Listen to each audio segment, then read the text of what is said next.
Je pense que c'est en visitant votre site, Vincent, que j'ai vu comme un mode de vie qui a du sens. Je me suis dit comme, c'est vraiment ça. Pour moi, être ici dans la collectivité, ça donne vraiment un sens. Mais c'est pas un but à atteindre, c'est vraiment comme une direction dans laquelle tu vas, puis contribuer à quelque chose qui est plus grand que moi. Fait que ça résonne beaucoup avec moi.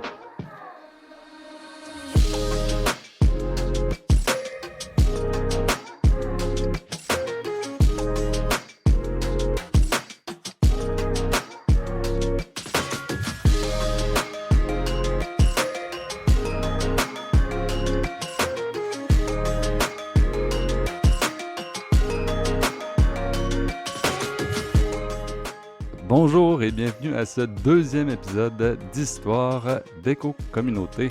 À travers ce balado, on parle à différents acteurs du mouvement éco-communautaire québécois, des gens qui gravitent autour ou qui habitent dans des éco-villages, des éco-hameaux, des cohabitats et communautés intentionnelles au Québec. Chaque communauté a son histoire et tous les gens qui y vivent ont aussi leur histoire et c'est ça que je propose qu'on découvre ensemble. Donc, mon nom est Hugo et aujourd'hui, on va parler à Stéphanie qui est de retour pour collaborer à l'animation. Allô Stéphanie, Allô? ça va bien? Oui, toi, Hugo. Ah oui, ça va bien. Et on a la chance d'avoir aussi avec nous Vincent de la communauté intentionnelle Le Manoir. Bonjour Vincent. Yeah, allô Hugo, allô Stéphanie. Comment tu vas? Ça va bien, mais j'étais un peu nerveux là, de faire une entrevue comme ça. C'est un bon stress. Voilà un peu comme une discussion, on prend le temps de respirer, on est comme, c'est plus une discussion là, Ok, on va ok. parler de plein de choses cool que je suis sûr qui t'intéressent. Ah, c'est bon ça. Euh, fait que, avant qu'on commence, j'aimerais qu'on fasse un petit tour de table pour se dire avec quelle énergie et comment on arrive et comment on se sent, là, ce qui est un check-in. Stéphanie, tu veux-tu commencer le check-in? Oui, je peux commencer. Moi, j'arrive avec de l'enthousiasme pour ce deuxième podcast-là. Je sais que quelques personnes qui ont écouté le premier. Bonjour à tous les auditeurs. Et j'arrive avec de la curiosité de découvrir l'histoire de Vincent, puis en savoir un peu plus sur le manoir dont j'ai entendu parler entre les branches. Et toi, Vincent, avec quoi arrives-tu? Ah, ben là, je me sens privilégié que vous vous intéressez à mon histoire, puis à celle de la Hmm. communauté, puis de pouvoir en parler. Puis ça fait longtemps que tu sais, je réfléchis à la communauté parce que c'est plein de réflexions qu'on a pendant cette expérience-là. Fait que j'ai un peu la tête pleine, mais en même temps, je vais y aller, comme dit Hugo, un sujet à la fois dans la discussion. Cool. Puis moi, je me sens excité. J'ai bien dormi. J'ai regardé Pat' Patrouille ce matin. Euh, j'ai comme, ça fait longtemps que je m'imagine cet épisode-là parce que, comme je te disais tantôt, Vincent, ça fait longtemps ça fait à peu près 2 ans que je pense à ce podcast-là. Puis ça fait à peu près 7 ou 8 ans que je suis comme le développement du manoir. Fait que j'ai comme vu un petit peu se développer à distance, mais je suis comme content de pouvoir peaufiner là, ma connaissance de tout ça aujourd'hui avec toi. Fait que avant de faire l'histoire de la communauté Le Manoir, communauté intentionnelle à partage de revenus, j'aimerais ça qu'on en apprenne plus sur Vincent Blouin. Il y a certainement l'histoire de la communauté, mais il y a ton histoire personnelle à toi aussi. Probablement que les deux, ils s'intercroisent, puis ils vont ensemble, mais on commencerait par Vincent, puis je vais te laisser, Stéphanie, commencer avec les questions. Donc, notre première question, ce serait ben, simplement de dire ton nom complet, ton âge, si tu le souhaites, et où est-ce que tu habites? OK, fait que mon nom, c'est Vincent Blouin. Mon surnom, c'est Chenzo, fait que vous pouvez m'appeler Chenzo. J'ai 38 ans. Je suis le doyen de la communauté, on va dire. Puis j'habite à Passepébiac, dans la communauté Le Manoir. Fait que Passepébiac, c'est dans la baie des Chaleurs. Ça, c'est un peu à l'est de Bonaventure, qui est un peu plus connu. Puis, est-ce que c'est dans cette région-là que tu as grandi? Non, j'ai grandi dans la banlieue de Montréal, à Chambly. C'est quoi ton lien avec les éco-communautés? Ouais, ben, c'est ça. Ben, moi, je suis comme un membre fondateur, admettons, mais à la base, c'était plutôt ma conjointe Ariel, puis notre amie Audrey qui était plus, mettons, motivée par les communautés. C'est sûr qu'avec le temps, j'ai appris, tu sais, moi aussi, je me suis approprié les communautés, puis tu sais, je me suis intégré, ça fait 7 ans maintenant que j'habite au Manoir. Puis après ça, c'est sûr que nous, on s'est rencontrés dans le comité environnement au Cégep Antique. Puis c'est sûr que j'avais déjà un peu les enjeux environnementaux puis sociaux qui me tenaient à cœur, un genre d'envie d'avoir plus de sens dans ma vie, puis de pas participer, de moins participer en tout cas aux problèmes que la société engendre, là. Fait que Mhm. c'est ça mon lien, les éco-communautés. Cool. Ben, ça fait un peu le lien avec ton histoire, puis comment tu es venu à t'intéresser aux éco-communautés. Puis je me demandais si, après avoir commencé à explorer ça, si tu avais fait une genre de tournée d'éco-village, est-ce que tu as visité d'autres éco-communautés? Ouais, quand j'étais à l'université, un moment donné, j'avais un stage à Montréal, puis là, j'avais habité à la coop sur Généreux. C'est sûr que j'avais fait aussi quelques Mhm. colocations avant, mais la coop sur Généreux, à l'angle de Papineau puis Mont-Royal, ben c'était vraiment une place où il y avait comme un esprit de communauté, en tout cas une envie d'être une communauté, même si c'était souvent plutôt plus une place de party finalement. Mais, mais mettons que les idées étaient là, tu sais, c'est juste que ça s'incarnait pas toujours de façon vraiment concrète, mais tu sais, c'était une grosse colloque avec des tours de repas aussi, puis des réunions, puis on faisait du dumpster diving, puis fait que c'était vraiment stimulant, là, puis comme plein d'échanges sociaux avec du monde, tu sais, qui pense un peu pareil, là. Fait que c'était, mettons, la première expérience vraiment plus que je peux qualifier d'éco-communauté. Mhm. Ça existe-tu encore, la coop sur Généreux? Il me semble que non.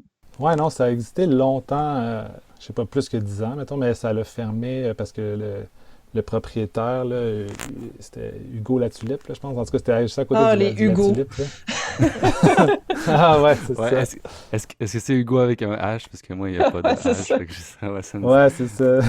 Non, mais je pense que c'est une personne gentille quand même, Hugo, là. Je sais pas Ouais, trop ouais. exactement les détails là, de tout ça, là. Puis il a été gentil, en tout cas, il a été gentil, je trouve, longtemps de laisser cette gang-là habiter la place puis en faire plein de choses. On a fait plein de choses à l'intérieur de ça, des murs en argile. En tout cas, il était quand même très tolérant, mais je pense que c'est vrai qu'à un moment donné, par contre, ça a un peu mal fini, où est-ce qu'il a fallu qu'ils mettent le monde dehors, là, puis ça a peut-être pas toujours été Hmm. rose à la fin, là, mais je suis peut-être pas après ça la meilleure personne pour vous dire comment ça s'est passé, là. Mais Ouais. pendant longtemps, il y a eu beaucoup d'activités d'effervescence dans ce lieu-là, là. T'as vécu de quelle année à quelle année à la coop sur Généreux? Fait que ça, c'était ça. C'était juste un stage. J'ai étudié à Sherbrooke. Fait que c'était juste un stage de 4 mois. Ça devait être en 2009-2010. OK, Puis est-ce que cool. tu as visité d'autres éco-communautés? Ouais, comme Cohabitat Québec au début quand c'était pas encore construit. Puis on l'a visité aussi après quand c'était construit. C'est ça, c'était intéressant comme lieu aussi. Puis c'est bien organisé puis tout ça. Puis sinon, j'étais allé faire un tour à Twin Oaks là, pendant deux semaines, mettons. Là, c'était pas tellement long. Puis après ça, ouais, à Saint-Louis, le CESA. Puis là-bas, il y a une grange aussi qui a tout été réaménagée pour avoir des bureaux, des espaces de cuisine. Puis sûrement que j'en oublie un peu, là. Je suis pas la personne qui a visité le plus de places, mais en même temps, c'est ça, il y a eu l'intercollectif de l'Est, là, comme que je vous ai parlé, où est-ce que Ouais. aussi on est en lien avec des communautés qui sont surtout mettons, entre la Matapédia puis Gaspé. Fait que ça fait pas mal le tour de ce que j'ai visité. Cool. Merci. Ma prochaine question, je l'aime beaucoup celle-là parce qu'on a tous des réponses différentes. C'est dans tes mots, ça serait quoi une éco-communauté? Une éco-communauté, ben, je sais pas si le terme il est récent. Je me demande si, comme dans les années 70 où l'environnement était moins populaire, ils s'appelaient eux-mêmes des éco-communautés. Mais on dirait que moi, la façon dont je vois ça, tu sais, c'est ça, il y a beaucoup de jeunes surtout là, qui s'intéressent à l'environnement, tu sais, la génération no future, mettons. Puis pour moi, c'était. En tout cas, nous autres, c'était vraiment. C'est surtout pour l'environnement qu'on s'est dit, ah, mais la meilleure façon, en fond, d'avoir une alternative ou de diminuer notre empreinte, c'était de partager des choses, tu sais. Puis dans le fond, puis le partager, bien, à un moment donné, c'est vivre ensemble, partager la laveuse, sécheuse, partager l'espace aussi, puis en plus de tous nos objets, puis pour réduire notre empreinte. Fait que pour moi, c'est ça, mais c'est ça, ouais, c'est ça ma définition d'éco-communauté. Génial. Puis là, en ce moment, tu habites au manoir. Ça fait combien d'années? Ça fait 7 ans. Ben, ça va faire 7 ans en OK, automne. Puis OK. là-dedans, il y a un an où j'ai pris une sabbatique. Fait que c'est ça. Puis si tu serais pas au manoir, où est-ce que tu penses que tu vivrais? Est-ce que tu vivrais en société normale? Je serais sûrement capable. Je sais pas, c'est sûr, c'est dur de m'imaginer. Ça fait aussi longtemps que je vis en communauté, mais j'imagine que. Ben, tu sais, par contre, mettons, si je pense à ma sabbatique, où est-ce que je suis un peu retourné vivre de façon normale, ben, c'est sûr, c'est quand même aussi. Je trouve que c'est.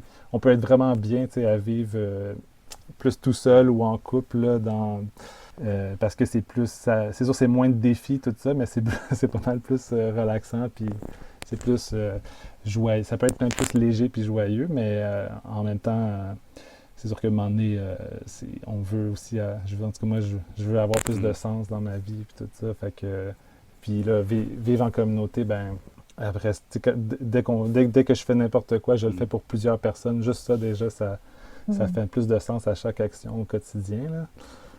Yes. Ah ben, je vois Ouais, Hugo qui il approuve ouais, ce que je dis. ouais, j'approuve parce que quand les gens me demandent pourquoi t'es revenu ici, c'est parce que j'ai quitté étant plus jeune, puis jeune adulte.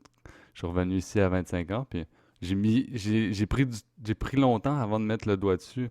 Je disais tout le temps, ben, bof, avoir ma maison à moi, ça m'intéresse pas. Avoir un travail, tu sais, bien rémunéré, ça m'intéresse pas. Qui sont souvent les motivations de vie de plusieurs personnes dans la société, entre guillemets, normale. Je parlais tout le temps comme en négatif de ce que moi j'aimais pas dans la société ou ce qui m'intéressait pas. Je comprends pourquoi les gens ça les intéresse, moi ça m'intéresse pas.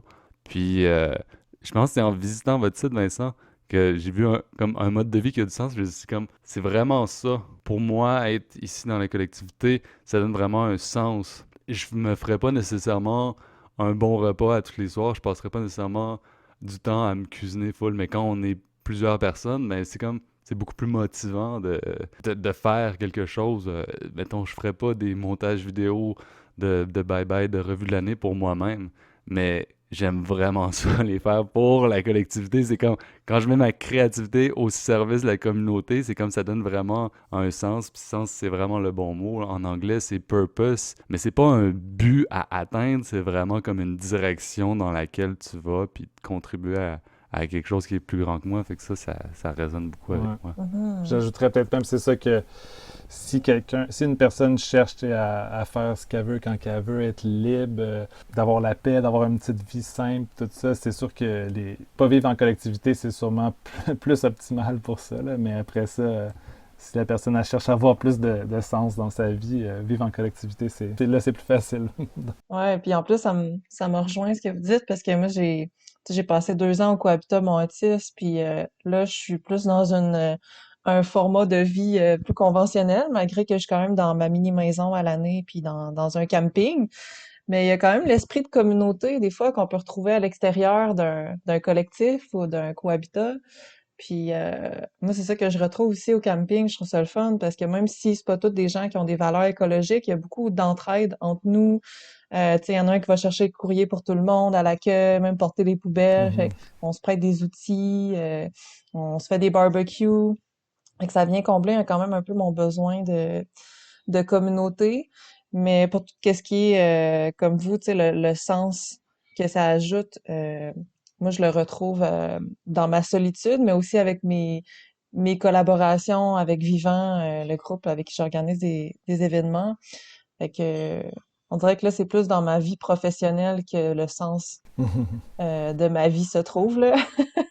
Puis je trouve ça quand même satisfaisant parce qu'honnêtement, j'avais comme un peu un genre d'épuisement de me tourner toujours vers le collectif, puis j'ai tendance à faire ça dans mes relations naturellement, puis m'oublier. Fait que Là, c'est comme, là, je suis tournée vers moi, je suis alignée vers ce que j'ai envie pour vrai, puis ça me fait du bien. Fait que je te comprends d'avoir peut-être voulu faire une année sabbatique en dehors du collectif pour justement des fois retrouver notre Mhm. notre individualité un peu, là. Vincent, est-ce que l'année sabbatique était comme une espèce de forme que tous les gens qui ont commencé au manoir ont faite à un moment donné? Euh, ouais, ben, là, ouais, ben, ça fait partie en tout cas de nos ententes, là, qu'après 3 ans, on peut prendre une année sabbatique puis revenir OK. après.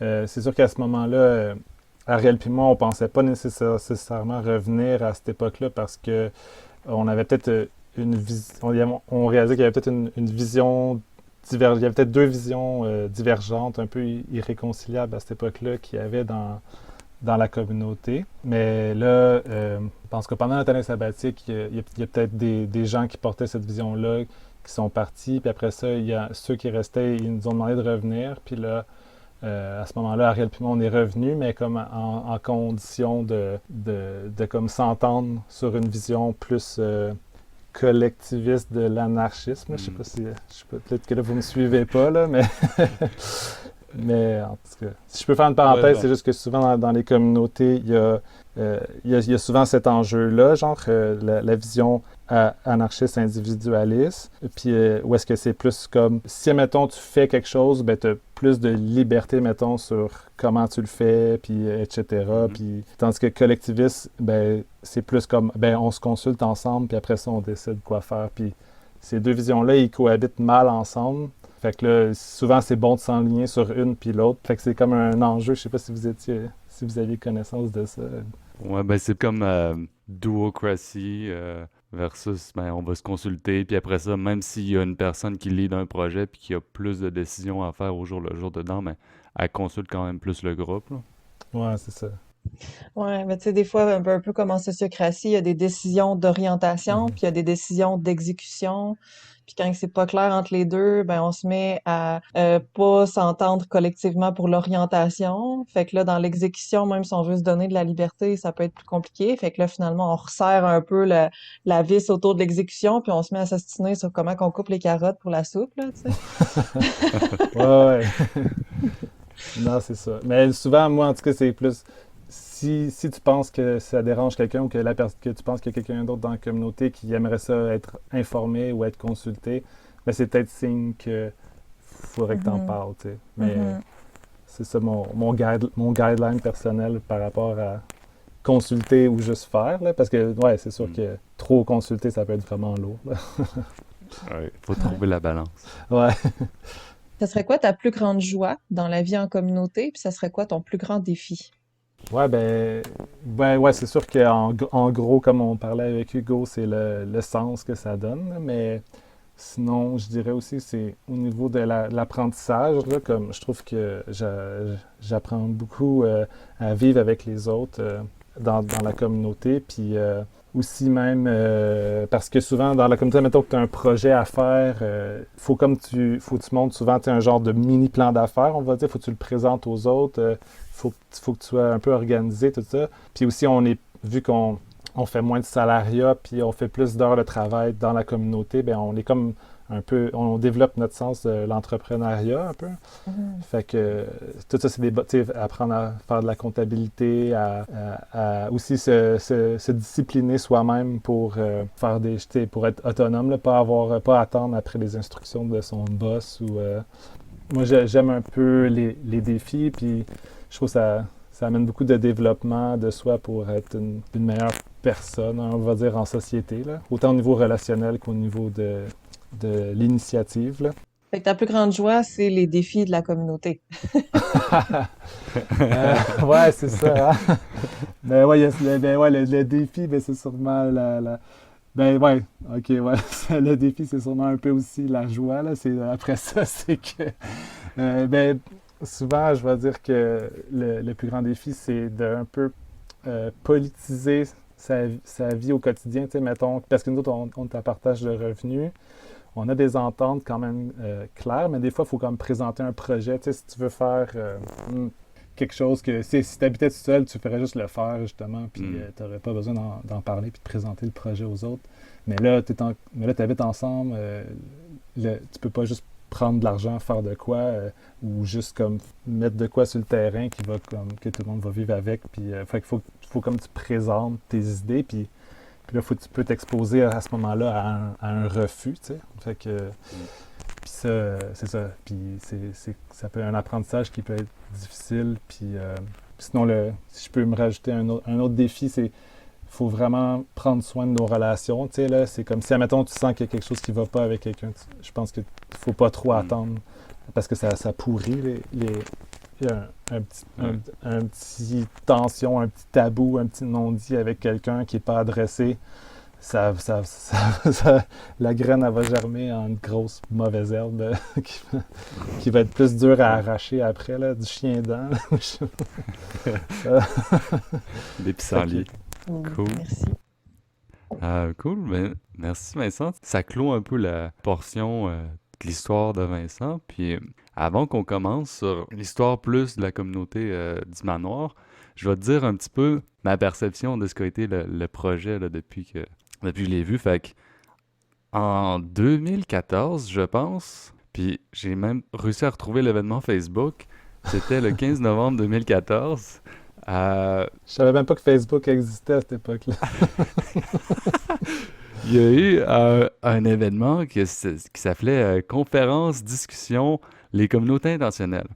Fait que moi, je l'avais pas vu. C'est ma sœur qui m'est venue, puis elle m'a dit comme tout bonnement, hein, il y a une conférence sur les communautés intentionnelles à Victo. Comme si à Victo, il y avait régulièrement des conférences sur les communautés intentionnelles, alors que c'est probablement la première fois et la seule fois qu'il y en a eu une dans l'histoire. Fait que là, tu sais, on va là, on était à un petit café. Ma soeur, moi, Nébessina devait être là. On était 3 ou 4 personnes de la cité. Je me souviens très bien de Ariel puis Audrey qui nous ont fait une présentation sur les différentes communautés qu'ils avaient visitées en 2018, puis sûrement dans les années après. Puis, tu sais, c'était très complet, c'était très intéressant. Je me souviens pas, par exemple, si toi, t'étais là, je pense qu'il y avait 3 personnes, il y avait un gars, mais je me souviens pas si c'était toi. Ah oui, c'était moi là, j'avais un chandail de respecteur en plus. Là. C'était pas. Oui, c'est ça. Je savais pas que j'allais vous rencontrer ceux qui font ces vêtements-là, là, mais c'était un drôle d'adon. Étais-tu différent? Avais-tu les cheveux longs? Parce que ton look était, je sais pas, j'étais comme, tu m'as pas marqué, puis je te reconnaissais pas visuellement après. C'est correct, ouais, mais c'est ça, c'était plus Ariel puis Audrey les stars, là, mais j'étais plus en Ouais, travailleur d'arrière-plan, là, fait que- ouais, ben c'est ça, c'est plus elles qui ont parlé. C'est ça, c'est là qu'on s'est vu. Je sais pas si toi, tu te souviens de nous autres, ça fait quand même longtemps. Ouais, ben, sûrement, ouais, un vaste souvenir, là. Mais c'est sûr que je savais pas, je réalisais pas que vous étiez dans un collectif, ou en tout cas, peut-être pas Ouais. assez, là. Ouais. On était assis dans le fond aussi, là, comme des mauvais élèves, alors qu'on aurait pu s'asseoir en avant. En tout cas. Puis là, tu sais, c'était super intéressant. Moi, je trouvais ça super inspirant. Puis j'ai quand même essayé de garder contact avec les gens qui étaient là. Puis à ce moment-là, vous avez sûrement dû donner un lien pour soit une infolette ou soit le site web du manoir, qui était quand même déjà bien garni à ce moment-là. C'était fin 2014. Puis, fait que c'est ça, j'ai suivi l'historique comme tu sais, un petit peu à distance sur le site web, à travers les infolettes. Tu sais, quand vous êtes mis à vivre ensemble en 2015, quand vous avez acheté la terre, je pense, une année plus tard. Puis, je suis toujours un peu retourné sur le site régulièrement parce que je trouve qu'il y avait vraiment du contenu intéressant puis pertinent dans le contexte de vie que j'ai. Fait que c'est comme ça que j'ai vraiment gardé contact avec le manoir. Puis aussi, de temps en temps, je voyais une commande sur le site de Respectable. C'est moi qui montais les commandes. Oui, puis tu glissais une petite note dans nos commandes, c'était sympathique. Ouais. Puis là, je voyais une commande soit d'Ariel ou toi, puis là, je voyais Passe-Pébiac. OK, ça doit être... quelqu'un du manoir. Puis l'an dernier, le site web a comme été revampé un petit peu, puis j'ai vu que vous faisiez la levée de fonds pour le prêt solidaire, puis j'ai trouvé ça super une bonne idée. Là. On en reparlera, mais ça m'a comme aussi comme gardé connecté à ça. Mais revenons comme à quand moi je vous ai rencontré, il y avait déjà un grand cheminement de fait. Vraiment, en quelle année que vous êtes rencontrés, toi, Ariel, puis Audrey? Ouais, c'est ça. Ben, comme on était ensemble dans le comité environnement au Cégep. Ouais, puis c'était en quelle année, Puis ça? ça, c'était peut-être en 2006, OK, mettons. OK, Puis je sais que Audrey, elle lisait la revue Aube, là. C'était ça qui OK, était produite par le Mont Radar. Puis je pense qu'elle, Audrey, était allée visiter une communauté aux États-Unis suite à ça. OK, Eh ben, suite à un article qu'elle avait lu sur, je pense que c'était peut-être Acorn ou quelque chose comme ça. OK. Puis, fait que ça a été, pour Audrey, ça a été sa première expérience en communauté. Puis, parce que si je prends un peu d'avance, mais là, c'est ça, comme en 2008, justement, ben, Ariel et Audrey, ils ont fait un tour des Ouais. communautés aux États-Unis, les communautés à partage de revenus, là, qui sont dans la FEC, la Fédération des communautés égalitaires. Mhm. Puis là, ils ont eu vraiment leur grande là, immersion là, avec les communautés intentionnelles aux États-Unis. Ouais. Vous étiez comme ensemble euh, à l'école, au cégep, puis peut-être êtes-vous comme allés ensemble à l'université par la suite? C'est vraiment le cégep? Non, après ça, c'est que ben moi j'avais habité justement à la Coupe-sur-Généreux avec Audrey pendant ces 4 mois-là. Puis c'est ça, Ariel, Audrey, puis moi, on était encore amis pendant ce temps-là. Puis là, elle, Audrey, elle avait déménagé en Gaspésie après avoir fait place aux jeunes. Elle avait envie comme de changer de pays. Finalement, elle est allée en Gaspésie. Ouais. C'était suffisant. C'était comme un autre pays un peu. Ouais, c'est un paysage très différent de Montréal. Ouais. Puis là, elle s'est fait un beau réseau d'amis. Puis là, Ariel puis moi, on a déménagé avec elle pendant un an et demi. Puis là, on a vécu en colocation, ça allait bien, c'était le fun. Puis là, à ce moment-là, on s'est dit, OK, bon, on va juste retourner comme à Montréal pendant un an et demi encore, comme finir, compléter des choses qu'on a à faire là-bas. Puis après ça, on va revenir, puis on va habiter ensemble dans la maison d'Audrey, puis on va commencer à partager nos revenus, puis ça va être le début de la communauté. Ok, cool. Puis t'étudiais en quoi à ce moment-là, toi, au cégep, puis à l'université par la suite? Ouais, c'est ça. J'ai fait 7 ans d'études en informatique Ok. après avoir brisé un miroir. Non, c'est pas... Fait que, ouais, fait que je fais de l'informatique. J'ai pu continuer à travailler à distance aussi à partir de la Gaspésie. Les trois, vous demandiez comme qu'est-ce qu'on peut faire pour l'environnement. Puis là, de ce que je comprends, l'élément déclencheur, ça a vraiment été la revue de Philippe Laramé qui a fait le Mont Radar après, la revue Aube qui a starté Audrey là-dessus. Puis après ça, vous êtes comme dit, ben, une bonne façon de vivre en harmonie avec l'environnement, ben, ce serait de fonder une éco-communauté selon les inspirations qu'on a vues, surtout Twin Oaks, Acorn, Eastwind, j'imagine, en Virginie. Ouais, c'est ça. Puis encore là, aujourd'hui, tu sais, je me dis, les gens, ils ont maintenant, tu sais, des maisons full isolées. Tu sais, il y a des trucs qui sont plus efficaces au niveau de l'environnement, tout ça. Mais c'est sûr que, sauf qu'il y a de plus en plus de maisons, puis de plus en plus d'autos, puis de plus en plus de tout, parce que les gens, ils vivent tout seuls, tu sais. C'est sûr que ça me donne l'impression que de partager, de vivre ensemble, ça fait vraiment quelque chose de significatif là, pour réduire son empreinte. Là, mais... Je te lis un petit extrait d'un article qui est sur le site du Manoir, qui est Pourquoi un nouveau projet de communauté? Trois petits points. Nous rêvions de notre projet et après l'avoir clairement écrit, il était clair pour nous depuis 2008 que nous voulions une communauté séculière à partage de revenus. C'est vraiment comme en 2008 que le projet, l'intention du projet s'est vraiment concrétisée puis que ça a été écrit. Pour moi, c'était plus clair en 2013 qu'ils voulaient faire parce que c'était plus l'initiative d'Ariel puis Audrey, Ouais. mais qu'ils voulaient vraiment, tu sais, là, ils s'étaient décidés de vivre, de fonder une communauté. Peut-être que c'est juste comme une ou elle, les deux, ou une des deux qui l'avait comme écrit vraiment sa vision de la communauté, puis c'est elle qui a écrit l'article. Ouais, c'est vrai. C'est vrai qu'entre 2008 puis 2013, mettons, ben, il y a eu une couple de visites aussi au Québec pour voir, tu sais, avant de fonder, est-ce qu'on peut se joindre à un projet existant? Ouais. Mais je pense qu'on n'avait pas vraiment trouvé de projet qui ressemblait à ce qu'on voulait faire. Fait que on a fondé la communauté à la place. Puis le projet, il prend forme comme plus en 2013, comme tu parlais. Plus en 2013, là, je veux dire, on s'était engagé OK. à revenir en septembre 2015. Puis là, c'est vraiment là qu'on a commencé à partager nos revenus. Fait que pour nous, c'était là que ça a commencé pour vrai. OK. Fait que vraiment, en septembre 2015, vous avez commencé à cohabiter ensemble, vous avez commencé à partager vos revenus dans la Maison Mauve, là. Ouais, c'est ça, la maison Mauve, la maison d'Audrey à Bonaventure. OK. Puis là, ça a pris 1 an pour où est-ce qu'on a magasiné des terrains puis des maisons dans le coin, puis que là, on a choisi la maison à Passepébiac, où est-ce qu'on est en ce moment, là. C'était quoi vos critères un peu pour décider d'acheter cette terre-là en particulier? On voulait que ça soit quand même proche du village, comme à 4 km, pour qu'on puisse s'y rendre en vélo.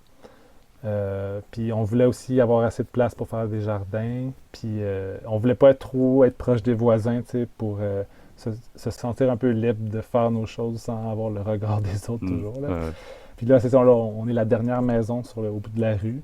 OK. Fait que ça, on est content pour ça. Puis c'est avoir assez de terrain, de la forêt, tout ça, pour faire, tu sais, nos projets de bois de chauffage, d'autosuffisance, là. Fait que c'était ça nos critères. Puis c'est sûr qu'aussi, notre choix, c'est un peu formalisé à Passepébiac parce que aussi c'était moins cher que dans d'autres villages Ouais. là, de la baie des Chaleurs. Ouais. Ouais. Ça vous a pris comme 1 an trouver cet emplacement parfait-là. En aviez-vous vu spotter plusieurs avant? Est-ce que tu trouves que ça a été un processus qui a été long, un moment donné, tu sais, comme désespéré, ou tout s'est bien fait, puis ça a coulé, là? Ouais, ben non, on a visité vraiment beaucoup de places à ce moment-là. Puis c'était pas idéal là, comme choix, là, comme on sait que parce que pour l'agriculture, là, il y a beaucoup de roches là, sur notre Hmm. terrain. Ouais. C'est peut-être pas la place la plus facile à travailler, mais en même temps, c'est ça. C'était un moment donné aussi, après 1 an, il y en avait certains là, dans le groupe là, qui commençaient à avoir hâte de déménager. Là, on avait déjà Ouais. passé un été à la Maison Mauve parce qu'il n'y a pas beaucoup de terrain, tu Ouais. sais, à faire nos documents un peu, à faire des petits jardins, à se tourner un peu les pouces. Mais là, on Hmm. avait, on avait hâte que ça se concrétise, là. C'est en 2016 que vous avez acheté la terre, puis que vous êtes déménagé, dans le fond. C'est ça, ouais, en octobre 2016. Puis, y avait-tu déjà une maison sur cette terre-là? Puis, si oui, est-ce que vous l'avez rénovée? Avez-vous ajouté de quoi? Ouais, il y avait une belle maison. Puis, ouais, ça fait qu'on était quand même bien, ce qui est quand même le fun, là, parce qu'à ce moment-là aussi, on était 6. Ouais. Fait que c'était, tu sais, ça aurait pu ajouter un stress là, supplémentaire que d'avoir à faire beaucoup, beaucoup de travaux. On en a fait un petit peu, genre comme isoler plus le son de certaines chambres là, parce qu'on pourrait avoir un peu d'intimité. Mhm. Puis en 2019, on a doublé la superficie de la maison parce qu'on était 7 membres.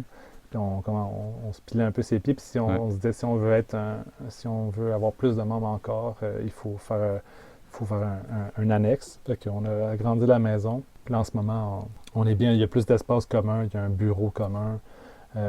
Puis ça respire mieux là, dans la maison, là. Mm.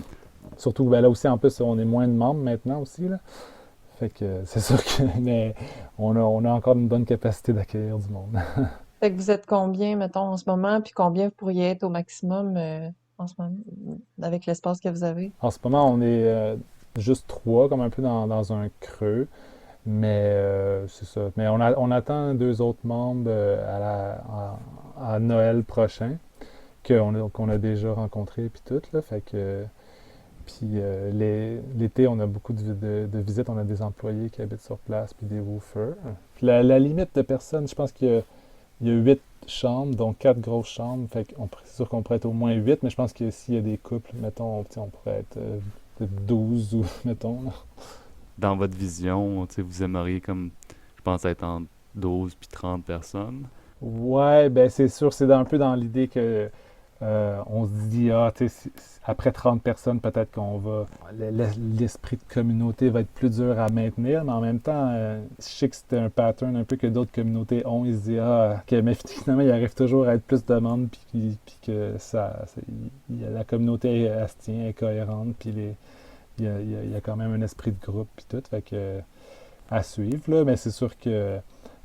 Là, 30, c'est un peu loin, là, Ouais, j'y pense pas souvent, là. On va voir, là, rendu là. Il y a certainement un lien avec le nombre de personnes tu sais, qui est dans la communauté et la qualité des relations qu'on peut entretenir avec elles. Ouais, c'est vrai. Il y a un nombre là, qu'un anthropologue a dit un moment donné que tu peux pas être plus que 150 personnes puis comme entretenir un minimum de relations avec les gens quand tu es plus que 150 dans un village ou tu sais, une communauté, ben tu commences il y a des gens que tu commences à pas connaître ou moins bien connaître. Puis j'imagine que entre 30 puis 100 puis entre 10 puis 30 t'as comme aussi un autre gap où entre 10 ben t'as vraiment plus de temps pour voir les 10 personnes, te synchroniser avec elles puis tout ça. Tu mettons nous ici à 90, ben je veux dire il y a des gens que des fois je vois pas souvent là. C'est correct comme ça, il y a des gens que c'est plus comme des amis, puis il y en a que c'est plus comme des connaissances, mais on a quand même cet esprit que, tu sais, on va travailler ensemble puis tout ça, mais euh, le temps manque pour que je puisse souper avec tout le monde à tous les mois, tu sais. Ouais, c'est clair que même la gouvernance, ça doit être pas mal différent à 90 ou à 3 comme on est ici, là. Ben, c'est ça, je sais que, peut-être qu'on en reparlera tantôt, vous avez choisi le mode de consensus. Ben, hey, nous ici, je vois pas comment on pourrait faire ça parce que t'as une personne têtue qui pourrait bloquer tout, tout. Mais je comprends le processus que si tu bloques, il faut que tu fasses partie de la solution, tu te mets dans un comité, puis tu vas essayer de trouver une solution. Mais on essaye de réduire le maximum les temps de rencontre Mhm. parce que dans le passé, il y en a eu beaucoup, beaucoup, beaucoup. Puis les gens sont comme plus ben, je préfère aller prendre une marche dehors que de passer mon temps en rencontre. Fait que, tu sais, souvent, il y a moins de consensus, mais il y a souvent un consentement, là. Ouais. Quand est-ce que vous avez fondé la ferme coopérative Les Potagers Partagés? Donc, c'est ça, en 2016, on s'est établi, en l'automne 2016, on s'est établi ici. Ouais. Fait que c'était vraiment l'été 2017, l'été d'après, même que les champs ils commençaient à être hercés là, à l'automne, puis après ça, les infrastructures, on les construisait à l'hiver 2017, puis après ça, l'été 2017, ça a commencé la ferme. Fait que ça a comme vraiment été de 2016 à tu sais, fin 2017 très intense. Est-ce que durant ces moments-là, c'était plus intense au niveau des relations personnelles alors qu'il y avait plus de projets, puis j'imagine que vous mettiez plus d'heures de travail? Ouais, c'est vrai que la première année, on était plus dans la théorie, dans les documents, dans les ententes. Puis après ça, en 2017, 2016-2017, là, on est rentré plus comme dans le concret, dans le travail, etc. Mais en même temps aussi, on était 6 membres, mettons, puis il y avait du monde aussi avec des bonnes compétences, autant en construction qu'en agriculture. Au niveau de faire les choses, ça allait quand même bien. Mais c'est sûr que peut-être déjà il y avait un peu des fois de friction à ce moment-là au niveau de justement à quel moment je consulte, à quel moment que je fais les choses pour que Ouais. ça avance, parce qu'il y avait. Fait que c'était. Ouais, c'est sûr que là, on rentrait vraiment dans le concret, là. Je te lis un petit extrait de l'article que vous avez sur votre site web qui est Visite à Cohabitat Québec, qui date d'avril 2014. On était bien partout, tout avait l'air bien conçu. Au cours de la visite, on s'est rendu compte qu'il y avait un atelier, des espaces de rangement, une grande cuisine. C'est bien situé, tu as une bonne conscience environnementale, un bâtiment LED, aussi un environnement stimulant pour les enfants. Rien d'achalant, rien qui dérange, tout est parfait. T'es juste bien. Ça a l'air si bien pensé qu'on se disait, on pourrait vivre notre vie là, puis pas se poser de questions, rien à construire, tout est déjà pensé, on peut bien vivre. C'est quand même accessible par rapport à l'idée de monter un nouveau projet. Puis en même temps, tout semblait tellement parfait qu'il y a des choses qui sont pas remises en question. Ça ne vient pas nous brasser dans nos petites questions de confort, de vie moderne, de propriété privée. C'est donc peut-être pas un milieu qui a comme objectif de changer le monde à sa racine. Et ma question qui est liée à ça, pourquoi avoir fondé une communauté internationale? Pourquoi d'en avoir joint une? Tu sais, est-ce que c'est le désir d'aller plus loin dans le partage, le désir de plus profondément changer la société à sa racine? Non, mais c'est ça, je trouve ça vraiment bien, des trucs comme Cohabiter Québec, mais je pense qu'il y avait aussi l'aspect de vivre plus en campagne, tu sais, surtout pour OK. nos aspirations en autosuffisance. Je pense Ouais. ils ont quand même un jardin, puis ils font des belles choses là, à Cohabiter Québec, là. Mais là, ici, c'est sûr qu'on a un plus grand potentiel de vraiment faire de l'autosuffisance. Puis après ça, c'est sûr que nous, des fois aussi, peut-être qu'on collabore plus aussi pour faire du militantisme ou de l'implication sociale, tout ça. J'imagine qu'il n'y a rien qui empêche les gens à Québec de faire ça Ouais. aussi, mais il y a aussi peut-être un niveau d'engagement où est-ce qu'on partage aussi nos revenus ici. Fait Ouais. qu'il y a peut-être un niveau de partage encore plus qui fait en sorte que...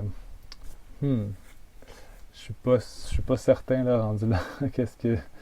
tout ce que ça implique, là, mais c'est sûr qu'il y a un niveau de partage qui va encore plus loin. Ben, pour moi, plus on partage, plus on est proche, pas nécessairement physiquement, mais plus tu es proche les uns des autres, plus tu es amené à côtoyer, à prendre des décisions ensemble, puis euh, plus il faut que tu vraiment que tu acceptes les gens qui sont avec toi. Fait que, tu sais, dans un sens, moi je vois ça un peu comme dans le spectre des communautés intentionnelles, ben, la communauté à partage de revenus, c'est comme la plus élevée en termes de partage, là. Puis peut-être le cohabitat, c'est ce qui est le plus accessible aux gens qui sont dans la société normale puis qui n'ont pas encore là, une idée des communautés intentionnelles. Est-ce que c'est aussi comme un désir d'aventure?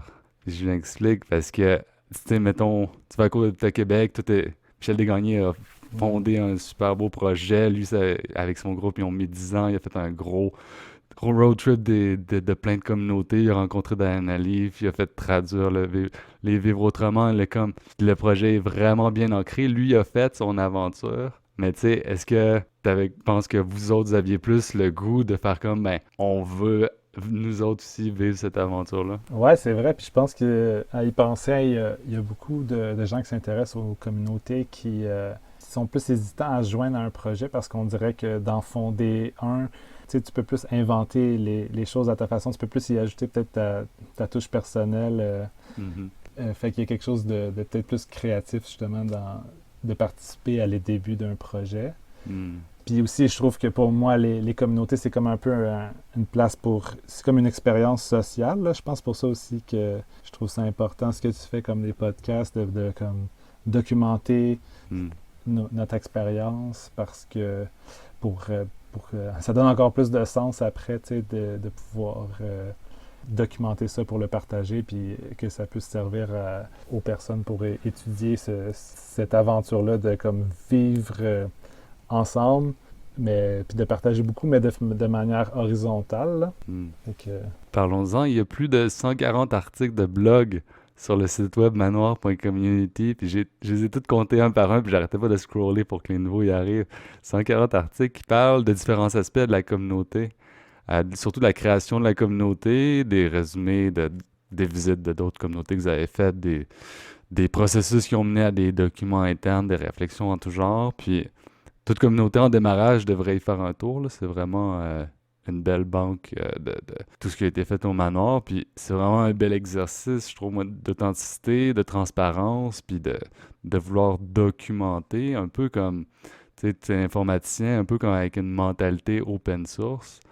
Tu sais, voici le source code du manoir. Si vous autres vous voulez fonder une communauté, il faut aussi vous baser dessus.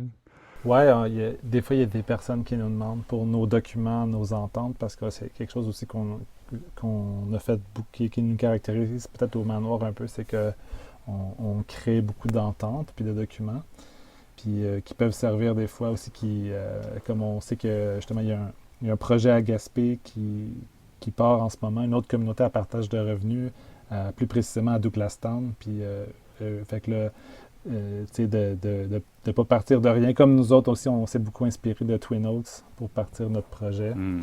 Fait que ça permet de pas toujours réinventer la roue.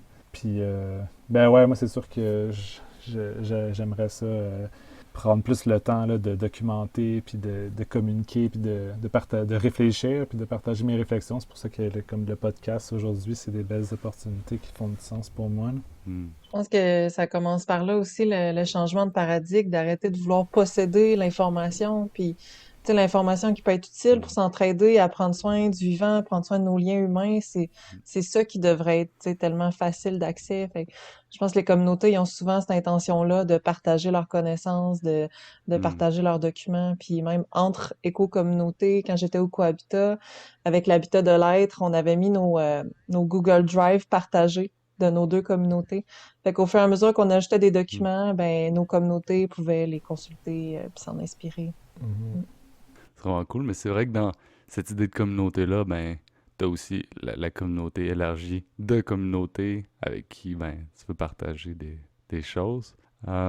Est-ce que le manoir est encore en discussion pour rejoindre le FEC? Je sais pas si on l'est encore officiellement, mais c'est sûr on était en démarche pour faire ça, puis il fallait Ouais. un des critères pour faire partie du FEC, de la Fédération des communautés égalitaires, c'est que ce soit une entité légale là, qui soit propriétaire tu sais, du terrain, de la maison, etc. Là, maintenant, depuis Ok. décembre, on a atteint cet échelon-là. Fait que ça, là, on pourrait vraiment faire partie de cette fédération-là. C'est ça. En même temps, nous, notre expérience, des fois, c'est qu'on a déjà un peu demandé de l'aide, mettons, pour surtout quand avoir des conseils pour trouver une assurance d'identité légale, etc. Puis c'était pas toujours, on trouvait que c'était pas toujours ça à coche, mais en même temps, juste, on allait des fois aux États-Unis participer aux rencontres de ces communautés-là où est-ce qu'ils se rassemblent toutes. Puis ça, c'était vraiment enrichissant, tu sais, parce que surtout qu'aux États-Unis, il y en a qui ont beaucoup d'expérience, là, puis il y en a vraiment de différentes sortes aussi. Fait que, mais c'est à suivre, là. Je crois qu'on pourrait relancer notre adhésion à la FEC. Cool. T'as touché à un point que maintenant la Terre elle appartient comme une entité légale collective. Début 2021, vous avez lancé une campagne de sociofinancement sous forme d'un prêt solidaire pour transférer le terrain et la maison de la communauté, arrête-moi si je me trompe, là, Non, c'est bon. qui appartenait également à Ariel puis toi, puis vers une coopérative de solidarité. C'est ça? Ouais. L'objectif était d'amasser 190 000 $ en prêt et il a été atteint vers la fin de l'année. Peux-tu me parler de cette saga? Il y a sûrement des gens qui voudront savoir aussi c'est quoi la forme juridique que vous avez adoptée, pourquoi les banques, est-ce qu'ils voulaient pas prêter de l'argent, pourquoi les assurances ne voulaient pas assurer, Ouais, tout c'est ça. ça. Mais la racine du problème, c'est vraiment au niveau des compagnies d'assurance, là. Puis, Ouais. en tout cas, si quelqu'un un jour veut se partir une compagnie d'assurance pour assurer les collectifs, mais aussi les petites fermes là, biologiques, là, puis ils ont vraiment de la misère à se faire Ouais. assurer. Il y a comme un gros problème, là. On dirait qu'ils veulent plus, les compagnies d'assurance veulent plus prendre de risques du tout, ou en fait, Ouais. ou peut-être que je comprends pas trop pourquoi il y a plus de risques quand que c'est une coop d'habitation ou quelque chose comme ça, là, mais en tout cas, fait que là, on a Ouais. passé 2 ans à chercher activement une assurance parce que c'est un requis là, tu sais, pour avoir un prêt auprès des banques. Fait que c'est pas tant de la faute des banques, là, c'est parce que les banques, en fait, ils doivent avoir un assureur pour nous prêter de l'argent. Ouais, je comprends. Fait que là, c'est pour ça qu'à un moment donné, pour que Ariel et moi on puisse se libérer de notre hypothèque, tu sais, il fallait rembourser l'hypothèque. Fait que pour ça, il fallait aller chercher un autre prêt. Fait que là, on a fait une campagne de prêt solidaire qui est comme un sociofinancement, mais là, c'est vraiment un prêt qu'on rembourse, puis avec des intérêts aussi. Puis la forme légale, c'est quoi qui est différent entre une coopérative, je pense, de solidarité, puis c'est quoi qui est différent avec un condo normal ou c'est une copropriété?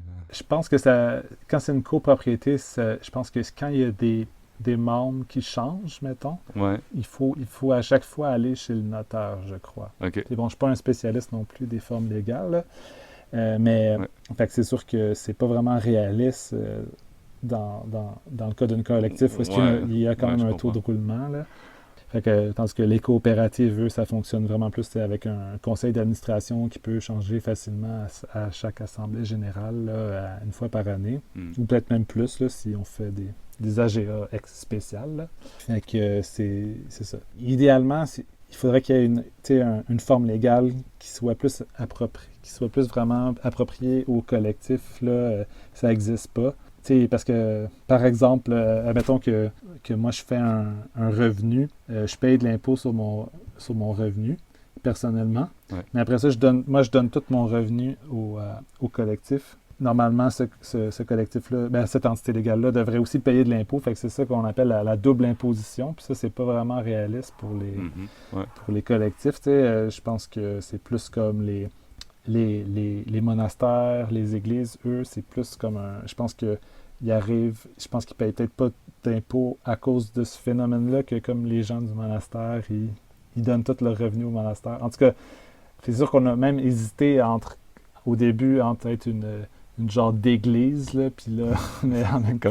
Comme, comme Twin Oaks. Ouais, c'est ça, Twin Oaks, comme ils ont fait Twin ça. Oaks, justement, aux États-Unis, qui, eux, sont un monastère, puis ça marche bien leur affaire, je pense. Fait que, mais en même temps aussi, d'être une église, ça peut amener tout un lot de.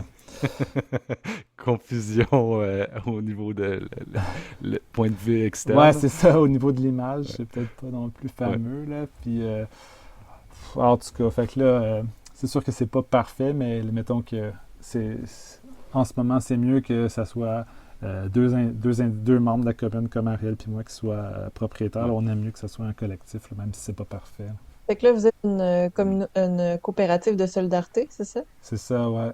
J'ai entendu que dans les formes juridiques qui se rapprochent le plus de ce que les communautés intentionnelles ont besoin, c'est les coopératives de solidarité, parce qu'il peut y avoir plusieurs types de membres, d'adhésion. Fait que justement, si tu as Hmm. des membres de soutien, des membres travailleurs, producteurs, ben chacun peut rentrer un peu dans une catégorie. Mais pour qu'est-ce qui est du partage de revenus, il me semble il avait cherché, trouvé une façon de faire ça comme légalement, mais il y a pas rien là qui existe là pour comme encadrer ça. Fait qu'il faut que ça se fasse un peu, on va dire, Hmm. hors cadre juridique, là, en dehors de la structure juridique.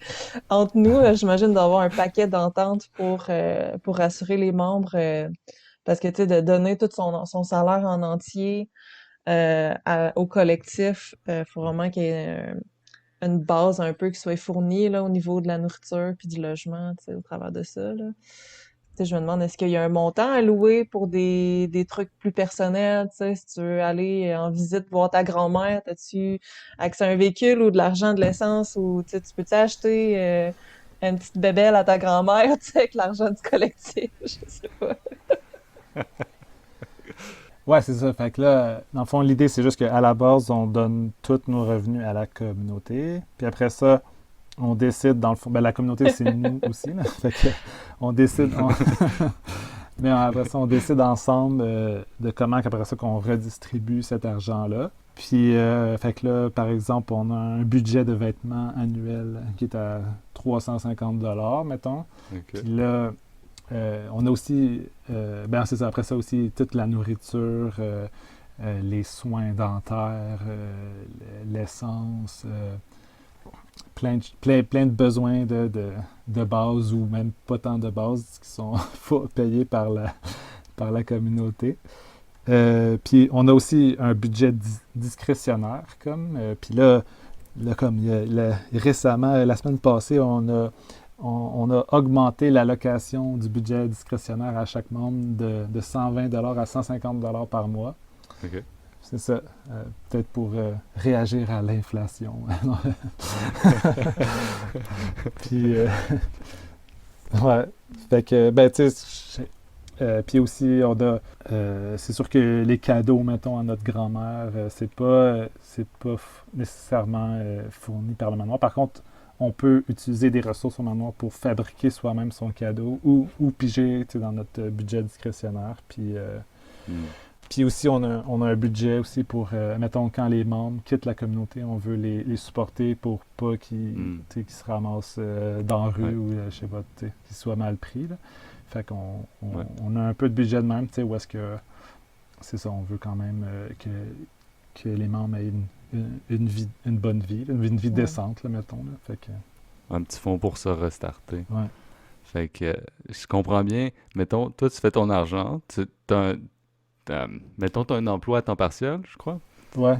Puis là, tu reçois un salaire de ça. Tu prends cet argent-là, puis tu l'envoies dans un compte de la Coop de solidarité, là. Non, on ne donne pas dans le compte la Coop de la solidarité parce que ça ferait Ah, vraiment beaucoup de transactions. Puis ouais, ça, c'est c'est ça. comme, Ok. c'est une comptabilité officielle, là, puis tout ça, la Ouais, Coop de solidarité. Fait qu'on a comme un compte ouais, conjoint à plusieurs, là. C'est pas ok. parfait, là, mais Ouais. c'est ça. Ok, fait que toi, tu prends cet argent-là, tu l'envoies vers le compte conjoint. Après ça, c'est le compte conjoint qui te renvoie ton 150 pièces par mois ou... C'est ça, ouais, ouais. Ok, c'est bon.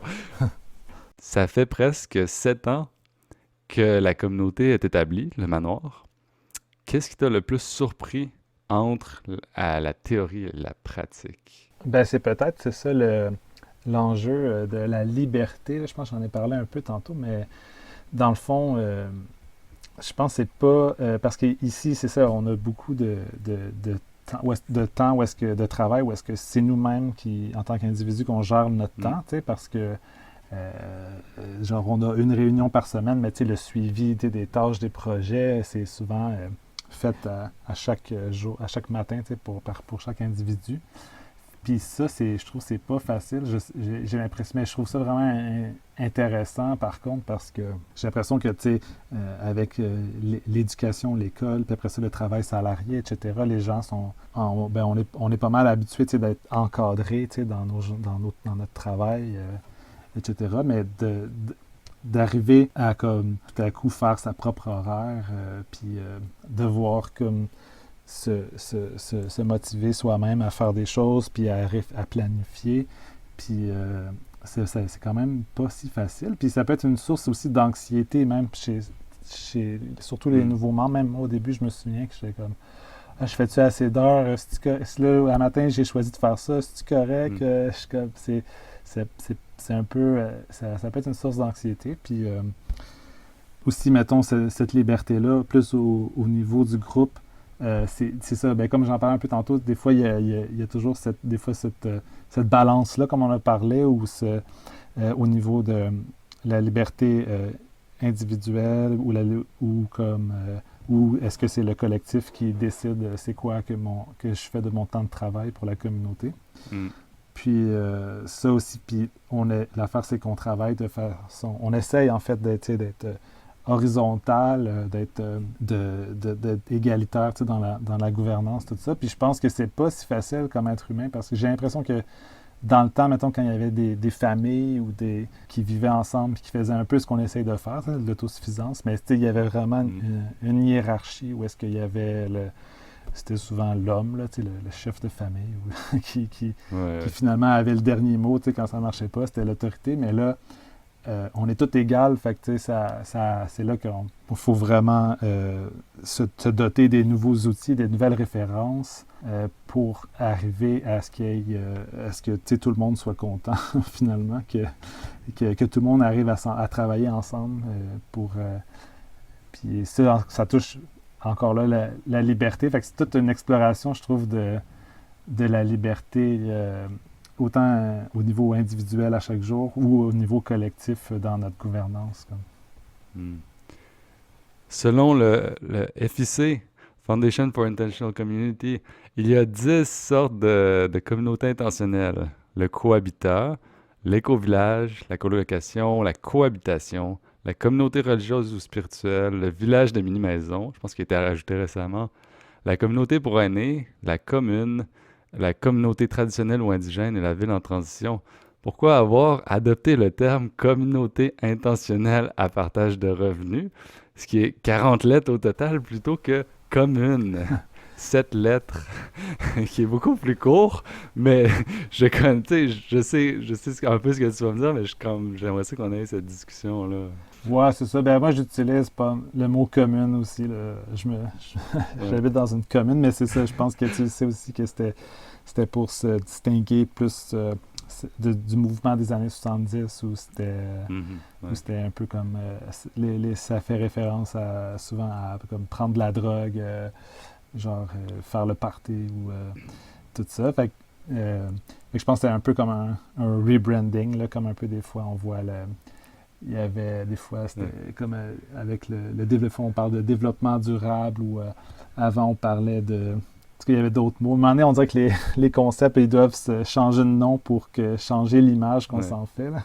Ouais, c'est comme, mettons, de changement climatique à urgence C'est ça. climatique. Euh, ouais, c'est ça. Ouais, mais c'est ça. Mais j'ai vraiment l'impression que le mot commune, tu sais, est péjoratif, dans le sens où on a cette vision un peu négative de, c'est les communes des années 70, le mouvement hippie, puis un petit peu un manque d'organisation, alors que euh, les communes maintenant, tu sais, Twin Oaks, c'est une commune, c'est très, très organisé. Puis je pense que même il y en a plusieurs que t'as pas le droit de prendre de drogue. Puis, tu sais, c'est très sur le sens du monde, mais sans l'expérience des communes dans les années 70, elle est quand même très légitime, fait partie d'un mouvement sociétal. Mhm. Mais je comprends très bien là, l'idée de vouloir se distinguer de ça. Puis, j'ai la même idée par rapport à éco-communauté. Je trouve ça comme juste très long. Un moment donné, Steph, dans une discussion, t'as marqué comme éco-com, point. J'ai comme, ah oui, j'ai 6 lettres. Mais on dirait que notre terminologie au Québec tend à s'étirer sur le long, puis on a aussi l'idée de toujours traduire en français parce qu'on tu sais, on veut garder notre langue, mais on fait des termes puis des mots super longs.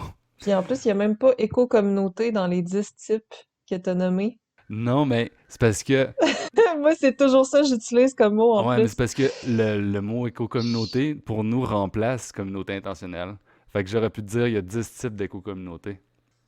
Pour moi, éco-communauté, parce qu'il peut y avoir des communautés intentionnelles autour d'un sujet de militantisme, par exemple, une Uh-huh. communauté intentionnelle pour je sais pas, le féminisme ou Ouais, whatever, tu sais, une communauté intentionnelle trans, tu sais, ouais, ouais. fait que pour moi, éco-communauté, c'est vraiment que la vision vient avoir un rapport très proche avec le lien avec la nature puis d'être en harmonie OK. avec.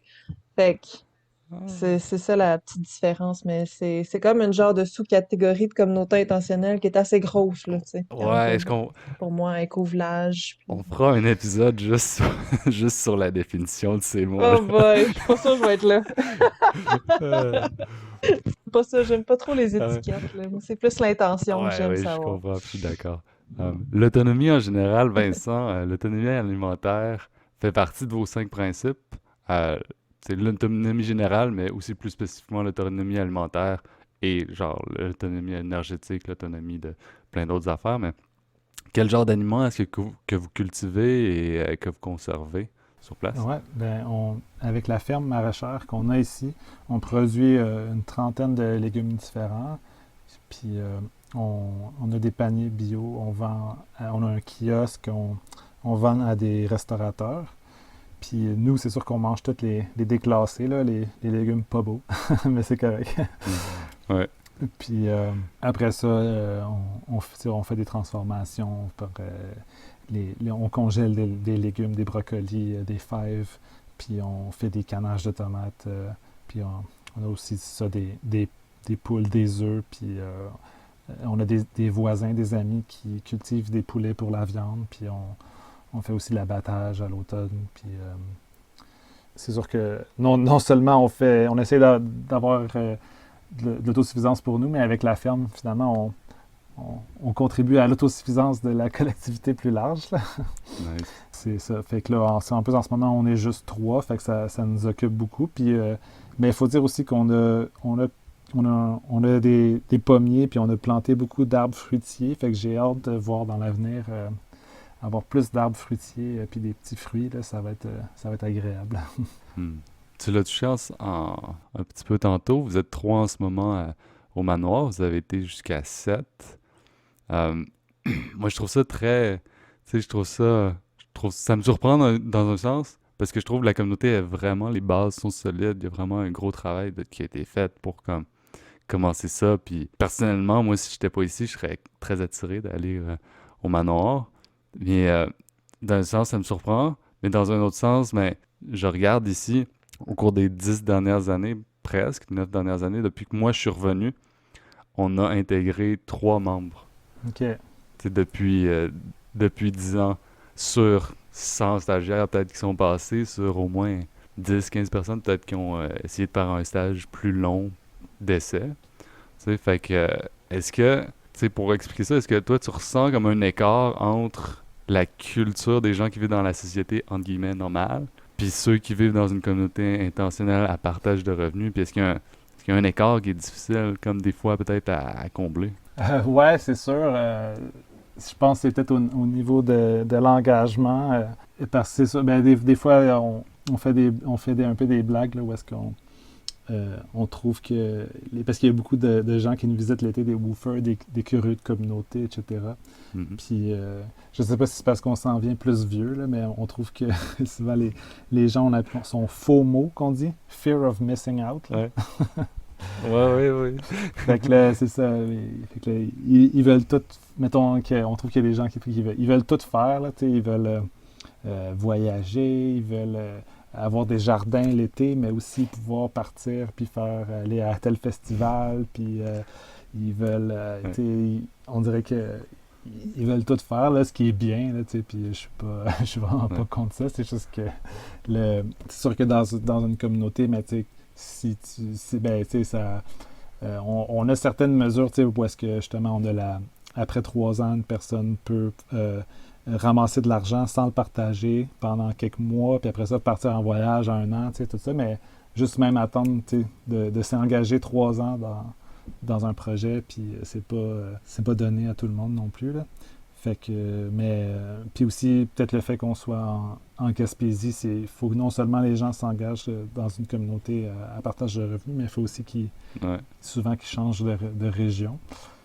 Fait que, mais c'est ça. En même temps, on a décidé de ne pas se stresser là, avec l'adhésion. Tu sais, justement, on a envie de recruter des bonnes Ouais. personnes. C'est important de pas juste recruter pour recruter, je pense, là. Puis on a aussi des gens qui s'en viennent à la fin de l'année, puis d'autres gens il y en a beaucoup, un réseau de gens qui sont intéressés et Mm. curieux, là. Puis on veut prendre le temps de connaître les gens Ouais. aussi avant qu'ils viennent s'établir, là. En terminant, il y a sûrement des gens qui écoutent qui font comme ah wow, ce serait le fun, j'aimerais ça peut-être y aller et peut-être y vivre en connaissance de cause, dans le sens que je sais pas encore si je vais aimer ça. Des fois, il y a des gens qui veulent venir s'installer avant d'avoir visité, c'est pas la bonne intention. Il faut comme toujours mettre un doute. Peux-tu me parler du processus d'intégration? C'est quoi les étapes? Ouais, ben normalement, euh, on a une page sur notre site web qui est le recrutement. Puis Ouais. je trouve que ça parle du profil de la personne qu'on cherche, je trouve ça intéressant. Mhm. Mais sinon, les étapes, c'est sûr de nous contacter. Si la personne ben, en fait, il y a un formulaire à remplir à partir de cette page-là. Si la personne elle a une référence, elle connaît quelqu'un qui nous connaît, c'est sûr que c'est un bon atout pour nous. Puis ensuite, c'est ça. En ce moment, c'est ça, on a comme pris, on a pris une petite pause, peut-être des visites de juste des gens curieux, comme ça, de communauté, parce que c'est déjà qu'on attend du monde, puis que des fois, on Mm. est un peu épuisé là, d'avoir plein de Ouais. visites, Ouais. là. Puis on a déjà aussi l'été, là. Par contre, s'il y a des gens qui sont intéressés à faire du woofing, on a quand même des Ouais. besoins au niveau de la ferme cet été, puis ça peut être une bonne façon de nous connaître aussi.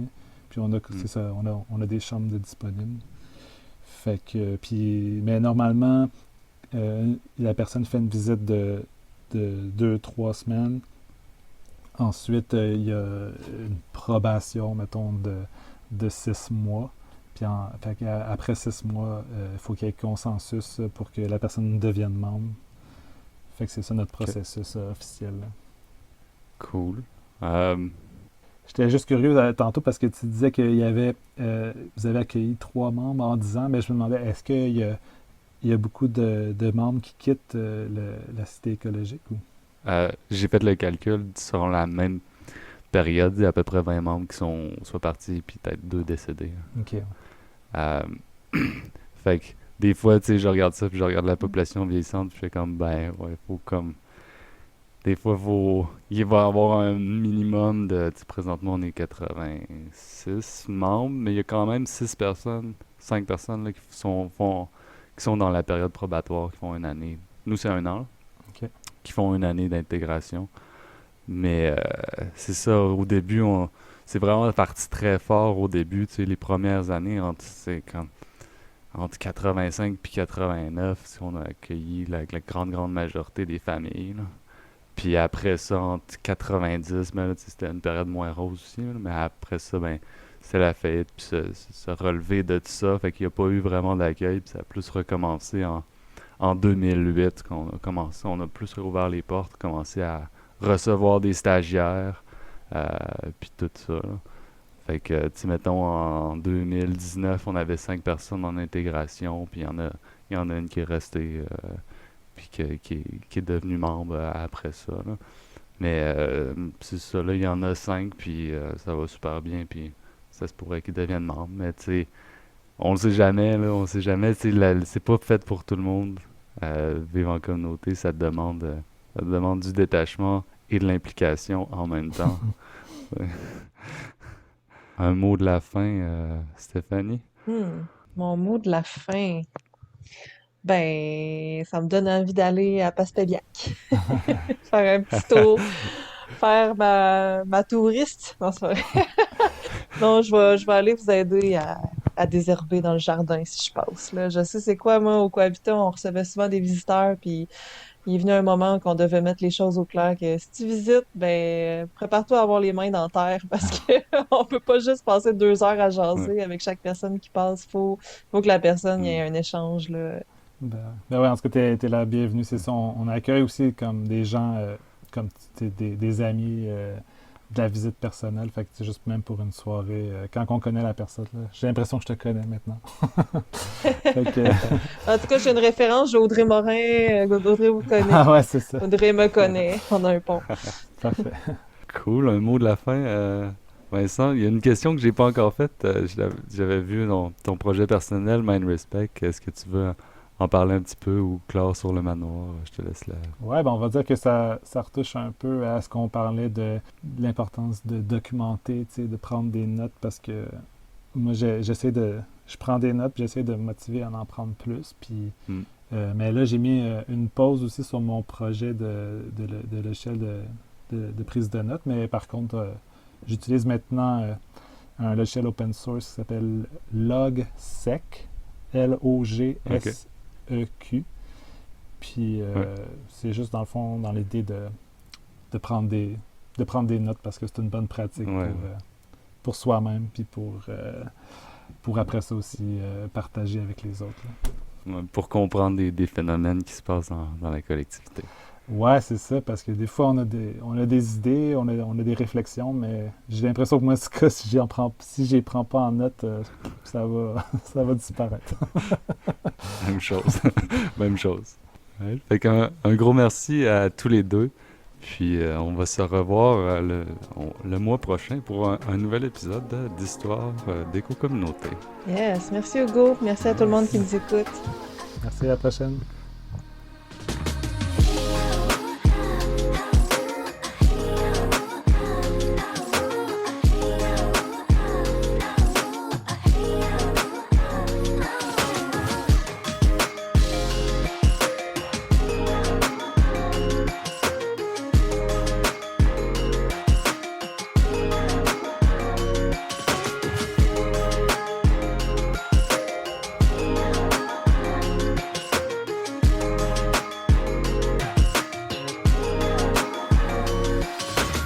Fait que maintenant, si tu veux chanter, Vincent, là, c'est quand c'est là le Histoire moment. d'éco-communauté!